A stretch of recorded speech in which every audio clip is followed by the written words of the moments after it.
జగన్మోహన్ రెడ్డి గారికి అభివృద్ధి సంక్షేమ పథకాలు రెండు కళ్ళు. సంక్షేమ పథకాలు ముఖ్యమంత్రిగా ప్రమాణ స్వీకారం చేసిన తర్వాత పార్టీలకు అతీతంగా రాష్ట్రమంతటా కూడా అన్ని నియోజకవర్గాల్లో పేదలను ఆదుకున్నటువంటి వ్యక్తి జగన్మోహన్ రెడ్డి గారు. ఇక అభివృద్ధి కార్యక్రమాల విషయానికి వస్తే ఈరోజు పుచ్చిరెడ్డిపాళెం మండలంలో చెల్లాయిపాళెం గ్రామంలో ఆర్బీకే 20 లక్షలు ప్రారంభోత్సవాలు చేసుకున్నాం.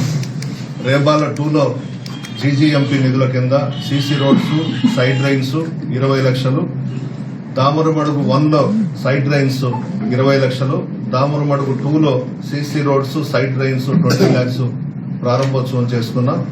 అదేవిధంగా నగర పంచాయతీకి సంబంధించి రామచంద్రాపురం గ్రామంలో బయట ఎంపీస్ బీదా మస్తాన్ రావు గారు మరియు అనకాపల్లి ఎంపీ గారు ఇచ్చినటువంటి 15 లక్షలతో సీసీ రోడ్స్ వేసుకున్నాం. NUDA funds 50 lakhs CC roads, 50